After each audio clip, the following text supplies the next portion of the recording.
Most people think they make choices based on logic. They believe their political views, their purchases, even their core beliefs are shaped by reasoning, facts, and reflection.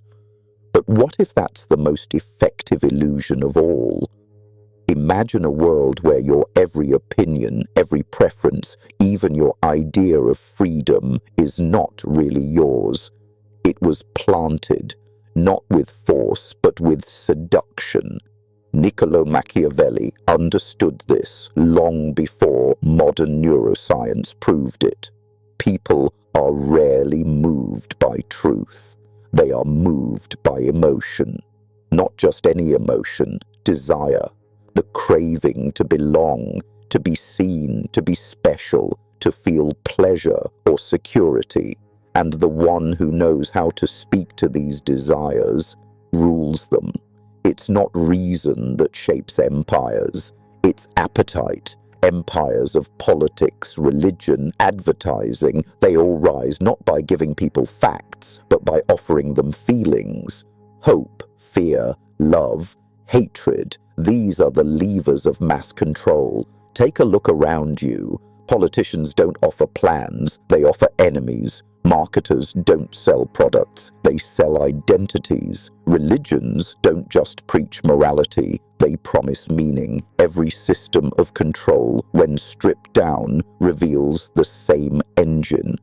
Give people something to want, and they'll follow blindly. Here's the secret no one wants to admit. Logic is slow. Desire is instant. When you speak to someone's reason, they pause, they evaluate. But when you speak to their craving, they lean in. Their heart races. They act before they even know why.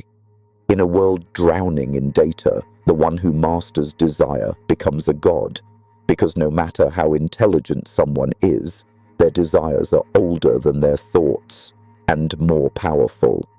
Even now, as you're watching this, ask yourself, are you here because you're curious or because something pulled you emotionally?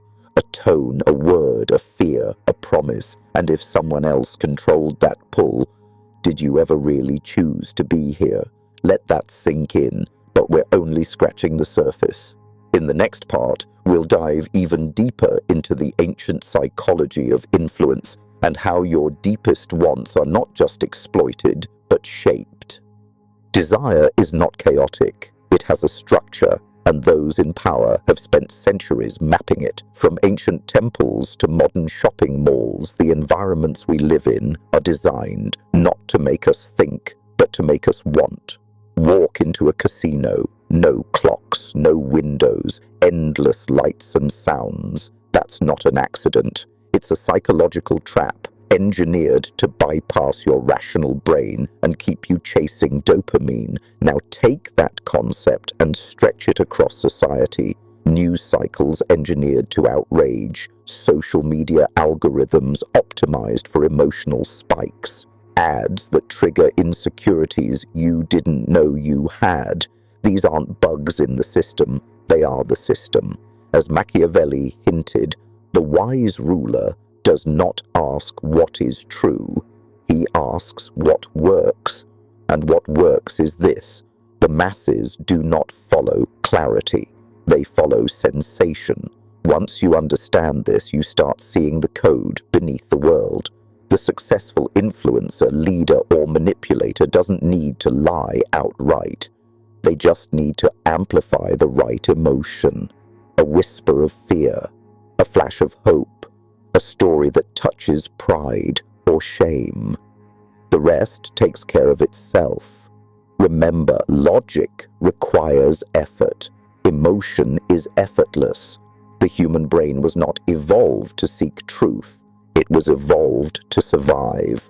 And in the jungle of civilization, the loudest feeling wins. Even so-called rational movements are often dressed in emotional clothing.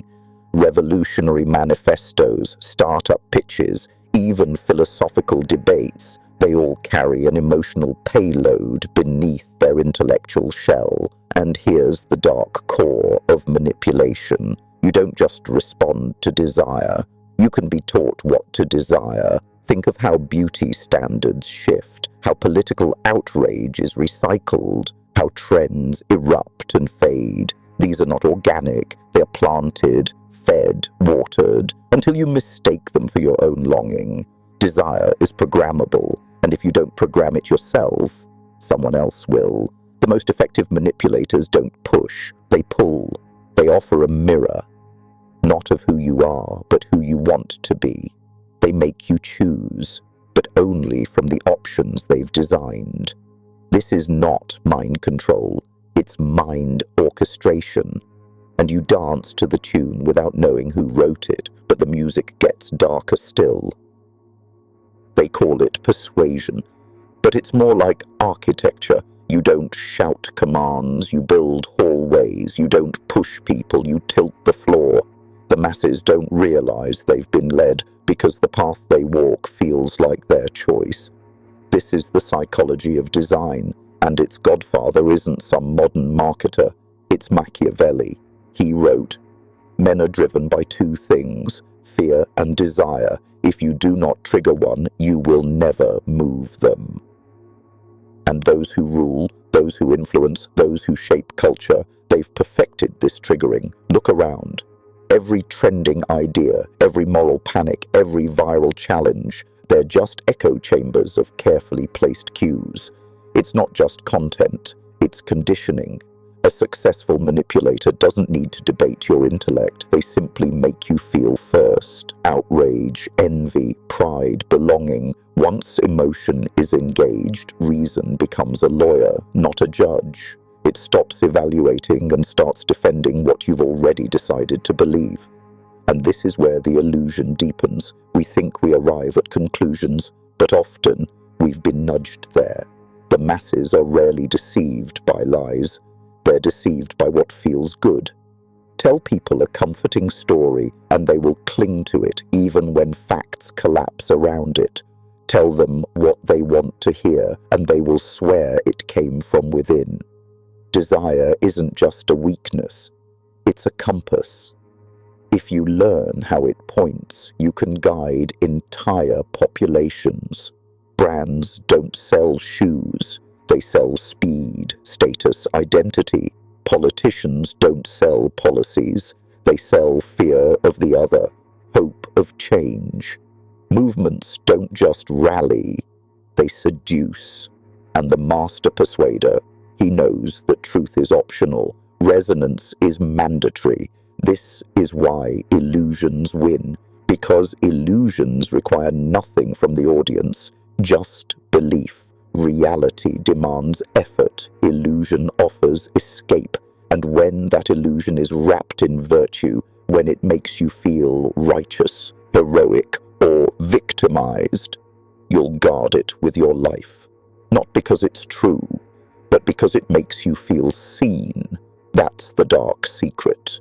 They don't need to control the facts. They just need to control the feeling. And the moment they make you feel, they don't need to argue. They just need to watch you argue for them. They don't want to know the truth. They want a story that flatters their ego and numbs their fears. So what do you give them? A mirror, not to reflect reality, but to reflect what they hope is real. This is the highest form of manipulation. Not lying, but designing illusions that align with their desires so precisely that they mistake them for insight. And once the illusion feels personal, people will defend it more violently than any objective truth because it's no longer just a message, it's their identity. This is why propaganda works. This is why viral content spreads. This is why people stay in toxic relationships, defend corrupt leaders, and buy into pseudoscience, because they want something to believe in that feels right, regardless of whether it is. The masses don't chase truth, they chase meaning, and the cruelest truth of all, they often find the deepest meaning in the most beautifully wrapped lies. The true master manipulator doesn't need force. They simply let you walk into the cage, thinking it's a sanctuary. This is how ideologies spread, not through evidence, but through resonance. Make someone feel understood and they'll ignore the contradictions. Make them feel chosen and they'll volunteer for control.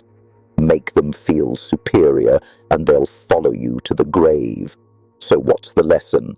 If you want to lead, influence, or survive in this world, speak to the longing, not the logic.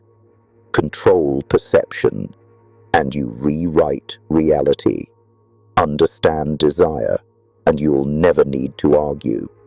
But there's a price, because in a world ruled by desire, relevance becomes everything. If you don't satisfy the hunger, you vanish. It's not the strongest who survive. It's the most stimulating, the most needed, the most useful.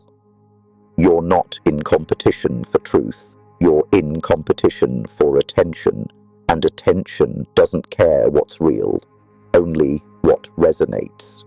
So the game doesn't end with manipulation. It evolves into utility, into dominance through constant relevance. And those who fail to adapt, who speak truth but fail to captivate, they are forgotten, because when the crowd stops listening, it's not silence you face, it's erasure. So now ask yourself, are you shaping perception or being shaped by it?